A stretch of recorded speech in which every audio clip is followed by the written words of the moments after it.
దహించు అగ్ని డునామిస్ revival centre ప్రారంభోత్సవానికి ప్రతిష్ట కార్యక్రమానికి రాబోతున్న యేసు పిలుచుచున్నాడు అధినేత డాక్టర్ పాల్ దినకరన్ గారికి వారి కుటుంబానికి ఇదే స్వాగతం సుస్వాగతం.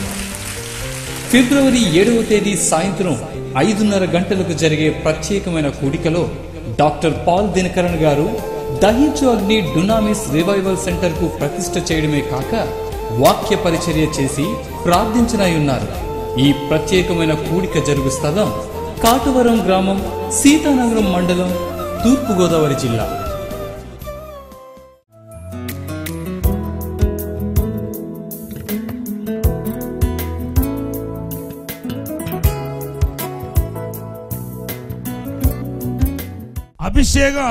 అభిషేకం అంటా ఉంటారు పెంతెకోస్తు వాళ్ళు. ఈ అభిషేకం అనే మాటకు అర్థం ఏంటంటే దేవుని యొక్క అసాధారణమైన శక్తిని అర్థం, దేవుని యొక్క సర్వోన్నతుని యొక్క శక్తిని అర్థం. ఈరోజు సర్వోన్నతుని యొక్క శక్తి అభిషేకం ఈ 2000 సంవత్సరం అంతా నది ప్రవాహ వలె మన జీవితంలో పొంగి పొర్లి మనల్ని ఆశీర్వదించబోతుంది. మొదటి సామెల గ్రంథము 16వ అధ్యాయం 13వ వచనంలో అభిషేకించబడ్డాడు. అయితే 14 సంవత్సరాలు పట్టింది ఆయన రాజు కావటానికి. తర్వాత బైబిల్ చెప్తుంది దేవుడు యూదా గోత్ర వారికి రాజుగా చేశాడంట. 2 సామువేల్ 2వ అధ్యాయము 4-5 వచనాలు చదవండి. రెండోసారి అభిషేకించబడి దేవుడు యూదా గోత్రానికి రాజులుగా చేశాడు. 3వ సార్లు అభిషేకించిన తర్వాత ఇశ్రాయేలు ఒక యూదా గోత్రముకే కాదు ఇశ్రాయేలు దేశం అంతటకును దేవుడు రాజులుగా చేశాడంట. 5వ అధ్యాయం 2 సామువేలు 5వ అధ్యాయం 2వ వచనంలో ఉంది. ఎవరెవరైతే దీన దశలో ఉన్నారో, ఆర్థిక ఇబ్బందుల్లో, అప్పుల సమస్యల్లో, ముఖ్యంగా ఆత్మీయంగా దిగజారిపోయి పాపపు బంధకములో ఉన్నారో, నేను ప్రవచిస్తున్నాను ఈరోజు మిమ్మల్ని అందరినీ దేవుడు అభిషేకించి ఆశీర్వదించి హెచ్చించి గొప్పవాడుగా చేయబోతున్నాడు. గొర్రెల కాపరి కుటుంబంలో పుట్టిన వ్యక్తిని రాజుగా చేయటం ఇది అద్భుతం కదా. ఇది ఒక్క అద్భుతమే కాదు. దావీదు జీవితంలో రాజుగారికి దెయ్యాలు పట్టింది. అప్పుడు దావీదు రాజు కాదు, సౌలు రాజుగా ఉన్నాడు. అలా రాజుగారికి దెయ్యాలు పట్టగానే ఈయన వెళ్ళి వాద్యాలు వాయించేవాడంట. కనీసం ప్రార్థన కూడా కాదు,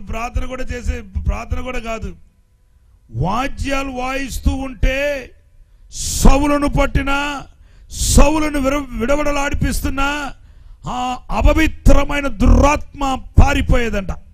మొదటి సామెల గ్రంథము 16వ అధ్యాయము 16వ వచనంలో రాయబడింది. వాద్యాలు వాయిస్తున్న వెంటనే దురాత్మలు పారిపోయేదంట. మొదటి సామెల గ్రంథం 17వ అధ్యాయానికి వస్తే గొలియాత్ అని బలసూర్యుడు కనపడుతున్నాడు. ఆయన గొప్పతనాన్ని కూడా బైబిల్ రాసింది. ఎందుకంటే ఆయన గొప్పతనాన్ని రాస్తే గాని దావీదు ఒక విజయం ఒక సారాంశం ఏంటో మనం అర్థం చేసుకోవటం కష్టం. కాబట్టి పరిశుద్ధాత్మ దేవుడు గొలియాత్ ఒక గొప్పతనాన్ని గురించి కూడా రాశాడు. 17వ అధ్యాయము మొదటి సామెల గ్రంథము 17వ అధ్యాయము 4-10 వచనాలు, 4-7 వచనాల్లో చూస్తే దేవుని బిడ్డలారా, అంత హైటు, అంత ఎత్తు, అంత లావు ఇశ్రాయేలు ఒక సైనికుల బలశూరులైన సైనికులు ఉన్నారు. ఆ సైనికుల్లో ఒక్కడు కూడా గొలియాతును కొట్టలేకపోయాడు. 40 రోజులు 40 రోజులు ఎన్నిసార్లు గొలియాతును చంపటానికి ప్రయత్నం చేశారో తెలియదు. దావీదు వచ్చాడు, ఒక నున్నటి రాయి పట్టుకున్నాడు, చిన్న దెబ్బ వేశాడు. ఆ చిన్న దెబ్బకి బోర్లబడి చచ్చాడు. దీనుడైన దావీదును దేవుడు ఆశీర్వదించి అద్భుతం చేశాడు. నేను ఇప్పుడు చెప్పిందంతా దావీదు జీవితంలో కనపడిన అద్భుతం. ఇంకొక అద్భుతం కూడా చెప్తాను. సౌలు ఈయనకు శత్రు అయిపోయాడు. ఎవరిలోనైతే దెయ్యాలు ఎల్లగొట్టాడో వాడు కృతజ్ఞతగా ఉండకుండా శత్రువు అయిపోయాడు. అంతేకాదండి, ఈ దినాల్లో మనం ఎవరికి మేలు చేస్తామో వాళ్ళే మన కీడు చేస్తారు. నా జీవితంలో తరచుగా నా మీద పడే దెబ్బలని ఏంటంటే నా ద్వారా మేలు పొందుకున్న వాళ్ళు, బాగుపడిన వాళ్ళు నాకు ద్రోహం చేయటం. చాలా మంది ఉన్నారు. ఎంతో మంది దురాత్మలు పట్టి నా దగ్గరకు వస్తే, చనిపోతామని వస్తే, రోగిగా వస్తే, దిక్కు లేకుండా కొంతమంది వస్తే వాళ్ళందరినీ చేరదీసి వాళ్ళని బాగు చేసి నిలబెట్టి గొప్పవాళ్ళుగా చేసి వారిని ఒక స్థితికి తీసుకొని రాగానే ఊరంతా వెళ్ళి తప్పుడు ప్రచారాలు చేయటం ఎంత కృతజ్ఞత లేనితనమో చూడండి. వందల మంది ఉన్నారు అలాగా. అదే సమయంలో నమ్మకంగా అటు దేవుడికి నాకును నమ్మకంగా ఉన్న దేవుని బిడ్డలు కూడా ఉన్నారు. గట్టిగా ఒక హల్లెలూయా చెప్పండి. వారిని కూడా ఈ సమయంలో జ్ఞాపకం చేసుకోవాలి. 2 చేతుల పైకి గట్టిగా ఒక హల్లెలూయా చెప్పండి. దేవుని బిడ్డలారా, పరిశుద్ధాత్మతో చెప్తున్నాను, బైబిల్లో బాణాలు వేసి సౌలు అన్నవాడు 24 సార్లు దావీదును చంపాలనుకున్నాడంట. 24 సార్లు చంపాలనుకున్న 24 సార్లకు దేవుడు దావీదును మరణ పంచి నుండి కాపాడాడు. కారణం దావీదు మీద ఉన్న అభిషేకము అద్భుతమైన అభిషేకము. నాకు కూడా ఎన్నో శోధనలు, ఎస్పెషల్లీ కారులో ప్రయాణంలో పెద్ద ప్రమాదాలు జరిగింది. మొన్న పెద్ద ప్రమాదం 2-3 సంవత్సరాల క్రితం జరిగితే ఆ రోజు కూర్చొని ఆలోచించాను. నా జీవితంలో గుర్తున్న విషయాలన్నీ జ్ఞాపకం చేసుకుంటా వస్తే 200 సార్లు నన్ను యాక్సిడెంట్ నుండి దేవుడు తప్పించాడు. ఒకసారి ఇలాగే కరీంనగర్ నుండి చెప్పదండి నుండి వెళ్తున్నాం. పెద్ద ప్రమాదం అదైతే. ఒక అంబాసిడర్ కారు ఉండేది మా దగ్గర. ఆ కారు బ్రేక్ ఫెయిల్ అయిపోయింది, క్లచ్ ఆగట్లేదు.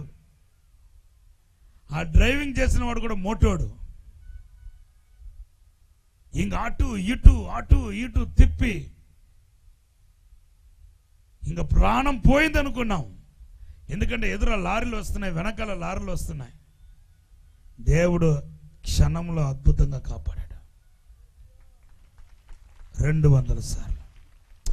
ఈరోజు నేను ఏం చెప్పదలుచానంటే, ఒక్క దావీదు జీవితంలో కాదు, మీ అందరికి ఇప్పుడు ప్రార్థన చేయబోతున్నాను. నేను ప్రార్థన చేసే సమయంలో అభిషేక తైలం మీ మీద రాబోతుంది. దేవునికి అభిషేక తైలం మీ మీదకు రాబోతుంది. ఎవరు అభిషేకించబడబోతున్నారో వాళ్ళందరికీ అద్భుతాలు జరగబోతున్నాయి. అయ్యా, నా జీవితంలో ఒక్క అద్భుతం దేవుడు చేయమని చెప్పండి. ఒక్క అద్భుతం చేయమనండి. నాకు ఒక్క అద్భుతం. నేను ఇప్పుడు గుండెలో పడి ఉన్నాను, ఆర్థిక ఇబ్బందుల పడిపోయి లేవలేని స్థితిలో ఉన్నాను. నా భర్తకు రక్షణ ఇస్తే నాకే అది అద్భుతం. నాకు ఆ ఒక్క అద్భుతం చేయమనండి. నాకు ఇంకా ఎవరు ఏమొద్దు. నా పిల్లల రక్షణ పొందితే చాలు, నాకు ఒక సొంత ఇల్లు ఇస్తే చాలు, నాకు ఒక ఉద్యోగం ఇస్తే చాలు, నా కూతురుకు పెళ్లి జరిగితే చాలు. ఆ ఒక్క అద్భుతం చేయమని అడగండి. అభిషేకం ఎవరి జీవితంలో అద్భుతం జరిగిస్తాయి. అభిషేకం ఏమి కోరుకుంటుంది? మొదటిగా చూస్తే యోగోషువ గ్రంథం 3వ అధ్యాయం 5వ వచనంలో యోర్దాను నది దగ్గరకు వచ్చి 20 లక్షల మంది నిలబడ్డారు. ఎందుకంటే యోర్దాను నది సముద్రం లాంటి లోతైన నది. ఇప్పుడు అది దాటితే గాని వారు చేరాల్సిన గమ్యం చేరలేరు, వాగ్దాన భూమిని సొంతం చేసుకోలేరు, కైవసం చేసుకోలేరు. దేవుని నామానికి స్తోత్రం చెప్పండి. కానీ యోర్దాను నదిలో కాలు పెడితే మునిగిపోతారు, చచ్చిపోతారు. 20 లక్షల మంది చచ్చిపోతారు. ఇప్పుడు అటు చూస్తూ ఇటు చూస్తున్నారు. యెహోషువ దేవుని తట్టు చూశాడు. దేవుడు ఒకే ఒక మాట అన్నాడు, ఏయ్, నీ ప్రజలను ఈరోజు పవిత్రపరచుకోమను. ఈరోజు పవిత్రపరచుకుంటే రేపు ఈ యోర్దాను నది 2 బాయిలు అయిపోతాయి, ఒక రోడ్డు లాగా అయిపోతాయి. నేను నడిపించుకుంటా తీసుకెళ్తాను అంటున్నాడు దేవుడు. ఈ 40 సంవత్సరాలు ఇశ్రాయేలు ప్రజలు దైవజనులకు వ్యతిరేకంగా చనిగారు, దేవుడికి వ్యతిరేకంగా చనిగారు, గొడవ చేశారు, పాపం చేశారు, వ్యభిచారంలో పడ్డారు. 20,000 మంది వ్యభిచారంలో పడ్డారు. 20,000 మందిని మొత్తాడు దేవుడు. దైవజనుడికి వ్యతిరేకంగా చనిగారు, అసూయపడ్డారు, దైవజనుడి గురించి బ్యాడ్గా మాట్లాడారు. ఇవన్నిటినీ యోర్దాను నది దగ్గర ఒప్పుకున్నారు, పశ్చాత్తాపడ్డారు. బైబిల్ చెప్తుంది, నా వైపు చూడండి, అడుగు పెడితేనే మునిగిపోయే ఆ యోర్దాను నది ముంచేస్తే యోర్దాను నది దేవుని బిడ్డలారా యోగస్వాలు చేయి చాపగానే 2 పాయలుగా విడిపోయి రోడ్ అయిపోయింది. ప్రజలు దాటుకొని వెళ్ళారు. ఈ రోజున ఒక సేవకుడిగా చెప్తున్నాను, మీరు 2016లో మీ జీవితంలో చేసిన పొరపాట్లన్నిటినీ దేవుని సన్నిధిలో ఒప్పుకోండి. ఎక్కడెక్కడైతే మీరు పొరపాటు పడ్డారో, ఏ విషయంలో తప్పు చేశారో, ఎక్కడెక్కడైతే దేవునికి ఆయాసం కలిగిందో, ఎక్కడెక్కడైతే మీరు దేవుని దుఃఖపడ్డారో, ఎక్కడెక్కడైతే దేవుని యొక్క మనస్సును గాయపరిచారో, ఎక్కడెక్కడైతే దేవుని దుఃఖపడ్డారో, ఆ విషయాలన్నింటినీ పరిశుద్ధాత్మ దేవుడు ఈ రోజున జ్ఞాపకం చేస్తున్నాడు. నువ్వు పశ్చాత్తాపడితే నీ మీద ఈ రోజు నేను ప్రార్థన చేయించుండగా అభిషేకం దిగుతాయి. ఈ అభిషేకము రోజు నీకు అద్భుతాలు జరిగిస్తాయి. నువ్వు కావాలంటే చూడు, ఇది ఒట్టి మాటలు కాదు, అడుగడుగున నువ్వు అద్భుతాలు చూస్తావు. పశ్చాత్తాపడం అంటే కథ దినాల్లో జరిగిన వాటిని జ్ఞాపకం చేసుకుని నేను పాపిని అని సంవత్సరాది ఏడవటం కాదు. యెషయా గ్రంథం 43:18-19 రాయబడి ఉంది, మీ పూర్వ దినములను జ్ఞాపకం చేసుకోకొనుడి. కథ దినాల్లో ఎన్నో లోటుపాట్లు నీలో కనపడింది. నీ బలహీనత నీకు దేవుడికి తప్ప ఎవరికి తెలియదు. ఎన్నో లోపాలు, ఎన్నో పాపాలు, రహస్య పాపాలు, ఎన్నో శోధనలో, ఎన్నో పాపములో పడిపోయావు. గొయ్యిల పాపము ఊబిలో పడిపోయావు. విడిచిపెట్టాలనుకుని విడిచిపెట్టలేకపోయావు. కానీ దేవుడు ఇప్పుడు పశ్చాత్తాపడమంటున్నాడు. నువ్వు పశ్చాత్తాపడితే యెహోషువ 3వ అధ్యాయం 5వ వచనంలో రాయబడిన వాగ్దానము సాక్ష్యార్థుగా నీ జీవితంలో నెరవేర్చబడబోతుంది. ఒక అద్భుతానికే కాదు, పవిత్రత, దేవుని దర్శించడానికి, దేవుని చూడటానికి, దేవునితో నడవటానికి కూడా దేవుని బిడ్డలారా ఈ పవిత్రత అనేది ఎంతో అవసరంగా ఉంది. హృదయ శుద్ధి గల వాళ్ళు ధన్యులు, వారు దేవుని దర్శిస్తారు. మత్తయి సువార్త 5:8 దేవుడు రాసిన మాట అదే. హృదయ శుద్ధీకరణ ఈరోజు కావాలి. ఇప్పటికే మీరు చాలా మంది హృదయాన్ని శుద్ధీకరించుకున్నారు. ఈ 2016 గడిచిన 2016 31వ తారీఖే అనేక సంఘాల్లో శుద్ధీకరింపు కూడిక జరిగింది. అనేక మంది శుద్ధీకరించుకున్నారు. ఇంకా మీలో ఎవరైనా విడిచిపెట్టలేని పాపం, లోపం ఉంటే మీరు ఈరోజు పశ్చాత్తాపడండి. దావీదు లాంటి నిజమైన పశ్చాత్తాపం మీకు కావాలని ప్రభు కోరుకుంటున్నాడు. అభిషేకం ఈరోజు మీలో క్రియ చేయబోతుంది. ఆ అభిషేకం క్రియ చేయడానికి ప్రారంభిస్తే నీకు అద్భుతాలు వెంబడి అద్భుతాలు జరుగుతాయి. అద్భుతాలంటే నువ్వు చేయలేని కార్యాన్ని దేవుడు తన శక్తి చేత జరిగించడమే అద్భుతాలు. ఏ మనిషి చేయలేని కార్యాన్ని దేవుడు తన శక్తి చేత జరిగిస్తే అదే అద్భుతాలు. ఈ రోజు అటువంటి ఎన్నో కార్యాలు నీ జీవితంలో జరగబోతున్నాయి. నిన్ను దేవుడు ఆశీర్వదించబోతున్నాడు, నీకు మేలు చేయబోతున్నాడు.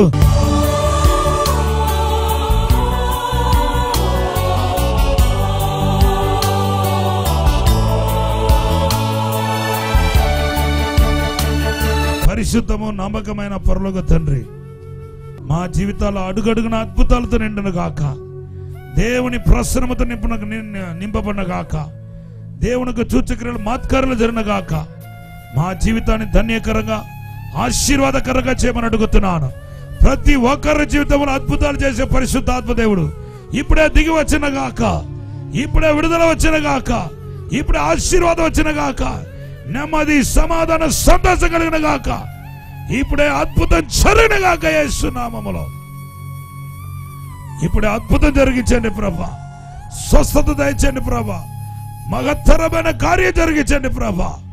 ప్రతి ఒక్కరిని ఆత్మతో నింపండి, అభిషేకంతో నింపండి, విడుదలతో నింపండి ప్రభా. మీరే ఆశీర్వదించండి, దీవించి బలపరచమని యేసు నామములో అడిగి వేడుకుంటున్నాము తండ్రి, ఆమేన్. గుంటూరు జిల్లా చిలకలూరిపేటలో దహించు అగ్ని స్తుతి ఆరాధన స్వస్థత మహాసభలు ఫిబ్రవరి 6, 7, 8 తేదీలలో ప్రతిరోజు సాయంత్రం 5:30 నుండి ప్రారంభించబడును. ముఖ్య ప్రసంగికులు దైవజనులు డాక్టర్ థామస్ గారు, డాక్టర్ షీబా థామస్ గారు మరియు డాక్టర్ బ్లెస్సింగ్ రాజ్ కుమార్ గారు, దుబాయ్. స్థలం పశువుల సంత ground, NRT road centre, Chilakaluripet. చూడండి, యాక్సిడెంట్లో కాలు ఇరిగిపోయి ఇతరులు పట్టుకుంటే కానీ నడవలేడు. ఈయనకు సహాయం చేయడానికి ఇద్దరు ఈయనతో పాటు ట్రైనింగ్లో జాయిన్ అవుతామని జాయిన్ అయ్యారు. నడవలేడు, కనీసం ఆయన పని ఆయన చేసుకోలేరు. వాకర్ లేకుండా ఒక నిమిషం కూడా నిలబడలేడు. ఇతని ట్రైనింగ్లో పెట్టుకుని ఎలాగా ఈయన ఇంతమందిలో ఎలాగ ఈయన మేనేజ్ అవుతాడని బాధతోనే నువ్వు ఇంటికి వెళ్ళి పో బాబు చెప్పాను. కానీ ఆయన ఏడుపు మొహం పెట్టాడు. ఆ రోజు ప్రార్థన చేస్తే దేవుడు చెప్పాడు, లేదు లేదు, ఈయన స్వస్థపరిచి అభిషేకించి సేవలో బలంగా వాడుకోబోతున్నాను, ఇవన్నీ ఈ ట్రైనింగ్లోనే జరిగిపోతాయని పరిశుద్ధాత్మ దేవుడు చెప్పాడు. ఆయన మాట నేను విశ్వసించానండి. మీరు ఆ రోజు పరిస్థితి చూస్తుంటే మీకు తెలుస్తాయి. కనీసం ఈ కాలు కదపలేకపోయాడు. డాక్టర్లు ఆయన చేయివిడి చేశారు, ఇంకా నీ జీవితాంతం ఈ వాకర్ పట్టుకుని నడవాల్సిందే అని చెప్పారు. ఈ అవిటివాడుగానే మిగిలిపోవాల్సిందే అని చెప్పారు. కానీ ఆ రోజు ఆరాధన సమయంలో సడన్గా దేవుడు ఈయన దృశ్యాన్ని నాకు చూపించాడు. పిలిపించాను, ఈయన ముట్టాను. అప్పుడు నుండి వాకర్ వదిలిపెట్టి నడిచేస్తున్నాడు. సాక్షిగా నిలబడ్డాడు. ఒక విశ్వాసగా వచ్చాడు, అభిషేకం పొందుకున్నాడు, ఆత్మ పొందుకున్నాడు. ఇప్పుడు చక్కటి సేవ చేస్తున్నారు. ఎక్కడ చేస్తున్నారు? ఇక్కడ గణపూర్లో చేస్తున్నారు. అటు ఇటు నడవండి. చూసారా, కుంటి వాళ్ళ నడుస్తున్నాడు ఆయన. చూడండి ఎంత చక్కగా నడుస్తున్నాడో చూడండి. గట్టిగా చేపలు కొట్టి దేవపరచండి. ఇక్కడ ఒక సహోదరు ఉన్నారు, మీ పేరు సుజాత అని పరిశుద్ధాత్మ దేవుడు చెబుతున్నాడు. సుజాత, లేచి నిలబడండి. ఈ రాత్రి దేవునక మహిమ మిమ్మల్ని తాకబోతుంది. లేచి నిలబడండి. సుజాత అని సహోదరి, ముందుకు రామా. నిన్న దేవుడు ఈరోజు అభిషేకించబోతున్నాడు. నీ కుటుంబంలో నెమ్మది సమాధానం కలుగజేయబోతున్నాడు. నువ్వు దేవుని దగ్గర ఒకటి అడుగుతున్నావు, అది ఈరోజు దేవుడు ఇచ్చేస్తున్నాడు. ప్రభు చెప్తున్నాడు, ఇంకా నాకు పిల్లలు పుట్టరేమని నీ మనసులో అనిపిస్తుంది. దగ్గర దగ్గర 12 సంవత్సరాలకు పైపడిగా నీకు సంతానం లేదు. దానికోసమే ఈరోజు వచ్చావు. ప్రభు నాతో మాట్లాడాలనుకుంటా వచ్చావు. టీవీలో 1-2 పర్యాయము ఇటువంటి అద్భుతాలు చూసినప్పుడు నేను కూడా ప్రార్థన చేయించుకోవాలని చెప్పి మనసులో అనుకున్నాం. డాక్టర్ల వలన కాలేదు, చాలా మందిని అవమానపరుస్తున్నారు. నువ్వు ఇదే అడిగావు దేవుని దగ్గర. కీర్తన 37:4-5 ప్రకారం నీ హృదయ వాంఛను దేవుడు ఈ రాత్రి తీర్చేస్తున్నాడు. నీకు సంతాన వృత్తి కలుగ చేయబోతున్నాడు. అమ్మ, మీ పేరు నాకు ఎప్పుడైనా చెప్పారా? చెప్పలేదండి. మీకు పిల్లలు లేరనే విషయం నాకు చెప్పారా? ఈవెన్ ఇక్కడ కూడా నేనే మిమ్మల్ని అడిగాను, మీకు పిల్లలు లేరు కదా అని చెప్పి. అవునమ్మా? 12 సంవత్సరాలు పైగా మీకు పిల్లలు పుట్టలేదు. 1-2 సార్లు ఆ నెలసరి ఆగింది. ఇంకా మీరు ప్రెగ్నెంట్ ఏమో అనుకున్నారు, వచ్చినట్టు వచ్చి పోయింది. దాన్ని బట్టి మీ హృదయంలో చాలా కలవరం. ఇంకా నాకు పిల్లలను వాళ్ళు పుట్టరేమో చెప్పి మనసులో అనుకున్నావు. ఆ నిర్ణయానికి వచ్చేసావు. దేవుడు నీకు 2 బిడ్డలు ఇస్తాడు. హల్లెలూయా. మొదటిగా ఒక కుమారుని దేవుడు ఇస్తాడు. తర్వాత 2 సంవత్సరాల పరిధిలో నీకు కుమార్తెను కూడా దేవుడు ఇస్తాడు. దేవుడిని ఆశీర్వదించబోతున్నాను మాట్లాడుతున్నాడు. నీకు పుట్టబోతున్న కుమారుడుకు తిమోతి అని పేరు పెట్టి ఆయన దేవుని సేవలు సమర్పించు. నీకు కుమార్తె దేవుడు ఇచ్చినప్పుడు ఆ బిడ్డకి గ్రేస్ అని పేరు పెట్టు. ఆ బిడ్డను దేవుడు ఆశీర్వదిస్తాడు. నీ దుఃఖ దినాలు సమాప్తం అయిపోయింది ఈ రోజు అని పరిశుద్ధాత్మ దేవుడు చెప్తున్నాడు. కొట్టడి గట్టిగా చెప్పండి హల్లెలూయా.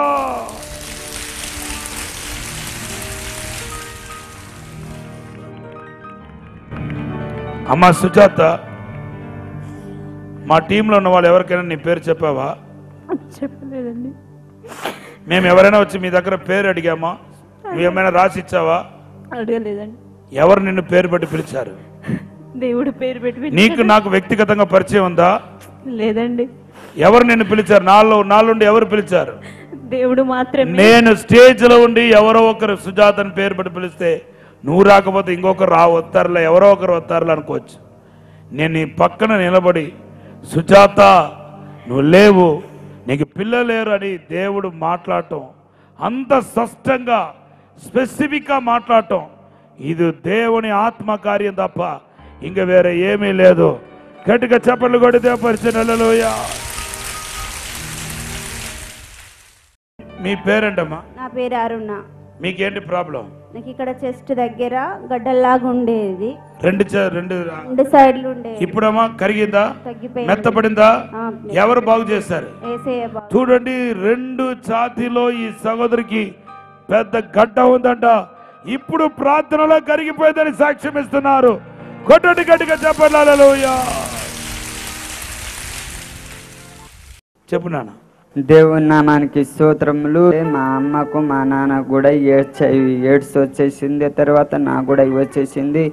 మరణ స్థితిలో నేను ఉన్నప్పుడు నాకు నిరోషణాలు వాంతులతోటి మంచంలోకి వెళ్ళి ఎత్తలేను, చనిపోయిన 3 సార్లు బయట పెట్టేసి బంధువులు కూడా వచ్చేసారు. అప్పుడు ఏమైంది? అప్పుడు దేవుడు ప్రేరైలు పోసిన తర్వాత తెల్లారి లేచి కూర్చున్నాయ్యా. గట్టిగా చెప్పండి కొట్టి దేవుడు పరిచయం. హల్లెలూయా. చూడండి, వీళ్ళ అమ్మ నాన్న ఆల్రెడీ ఎయిడ్స్ వచ్చి చచ్చిపోయారు. ఇద్దరు కూడా ఎయిడ్స్ ముదిరిపోయి సాగు బ్రతుకులు ఉండగా మంచం పట్టేశాడు. తర్వాత ఒక రోజున ఊపిరి ఆడక చచ్చిపోయాడు. మంచం బయట పెట్టేశారంట. బంధువులందరూ చూస్తూ వెళ్ళిపోతున్నారంట. అటువంటి టైంలో ఎవరు నూనె తీసుకొచ్చి రాసినట్టు ఎవరు చెప్పారు? వీళ్ళ అత్తమ్మ ఎలా అయినా బాగుపడాలని చెప్పి ఈ నూనె రాయిగా వెళ్ళిపోయిన ప్రాణం తిరిగి వచ్చింది. ఈ రోజు మన మధ్యలో సాక్షిగా దేవుడు నిలబెట్టి ఉన్నాడు. కొట్టండి గట్టిగా చెప్పండి హల్లెలూయా. మేము రఘునాథ్పల్లి నుండి వచ్చినాము. ఈ మీటింగ్ వల్ల చాలా స్వస్థత దొరికింది. మాకు ఎన్నడూ లేని విధంగా మాకు విడుదల వచ్చింది. చాలా అద్భుతాలు చూసినాము. ఎక్కడ లేని విధంగా ఇక్కడ చాలా అద్భుతాలు చూసినాము. మేము ఎంతో బలపడినాము. అందుకు దేవునికి మహిమ కలుగును గాక. నా పేరు ప్రభుదాస్. మా ఊరు రఘునాథ్పల్లి. మా ఫ్యామిలీతో వచ్చాం. థామస్ మీటింగ్కి మేము 3 డేస్ మీటింగ్ వచ్చాం. చాలా స్వస్థత పొందాం. మాకు చాలా ఆనందంగా అనిపించింది. మళ్ళీ ఇదే మీటింగ్ ఉంటే మళ్ళీ రావాలి, మా ఫ్యామిలీతో రావాలని కోరుకుంటున్నాం. దహించు అగ్ని డునామిస్ రివైవల్ సెంటర్ ప్రారంభోత్సవానికి ప్రతిష్ట కార్యక్రమానికి రాబోతున్న యేసు పిలుచుచున్నాడు అధినేత డాక్టర్ పాల్ దినకరన్ గారికి, వారి కుటుంబానికి ఇదే స్వాగతం, సుస్వాగతం. ఫిబ్రవరి 7వ తేదీ సాయంత్రం 5:30 గంటలకు జరిగే ప్రత్యేకమైన కూడికలో డాక్టర్ పాల్ దినకరన్ గారు దహించు అగ్ని డునామిస్ రివైవల్ సెంటర్ కు ప్రతిష్ట చేయడమే కాక వాక్య పరిచర్య చేసి ప్రార్థించనున్నారు. ఈ ప్రత్యేకమైన కూడిక జరుగు స్థలం కాటవరం గ్రామం, సీతానగరం మండలం, తూర్పుగోదావరి జిల్లా. గుంటూరు జిల్లా చిలకలూరిపేటలో దహించు అగ్ని స్తుతి ఆరాధన స్వస్థత మహాసభలు ఫిబ్రవరి 6, 7, 8 తేదీలలో ప్రతిరోజు సాయంత్రం 5:30 నుండి ప్రారంభించబడును. ముఖ్య ప్రసంగికులు దైవజనులు డాక్టర్ థామస్ గారు, డాక్టర్ షీబా థామస్ గారు మరియు డాక్టర్ బ్లెస్సింగ్ రాజ్ కుమార్ గారు, దుబాయ్. స్థలం పశువుల సంత ground, NRT road centre, Chilakaluripet. రాజమహేంద్రవరంలో ఫిబ్రవరి 14వ తేదీన దైవిక స్వస్థత కూడిక ఉదయం 10 గంటల నుండి ప్రారంభించబడును. స్థలం దహించు అగ్ని ఆడిటోరియం, నటరాజ్ థియేటర్, రాజమహేంద్రవరం. విజయవాడలో ఫిబ్రవరి 15వ తేదీన దహించు అగ్ని సేవకుల కూడిక ఉదయం 10 గంటల నుండి ప్రారంభించబడును.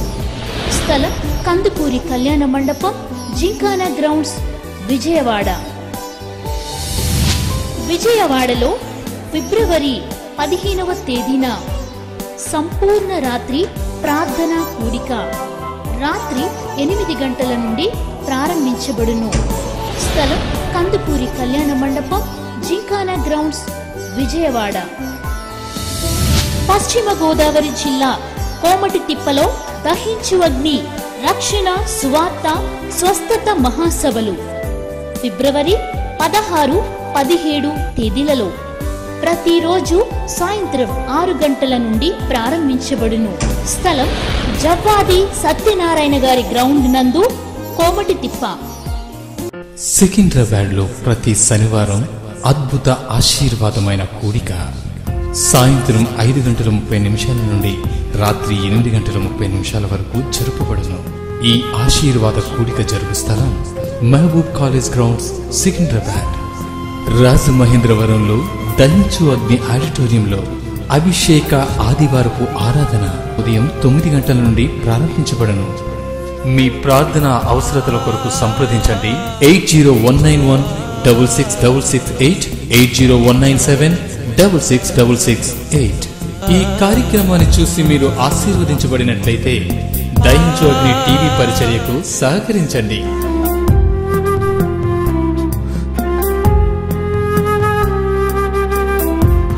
Account name Dahinchu Agni trust. Current account number 3572224437. State Bank of India, main branch, Rajamahendravaram. Dahinchu Agni live కార్యక్రమాలను ఇప్పుడు ఫేస్బుక్ ద్వారా కూడా వీక్షించండి. ఇప్పుడు మరిన్ని అప్డేట్స్ పొందుకోవడం కోసం మా ఫేస్బుక్ పేజ్ ను లైక్ చేయండి.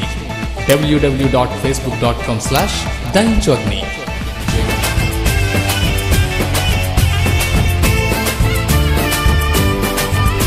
వెంటనే సబ్స్క్రైబ్ చేయండి youtube.com/దహించు అగ్ని.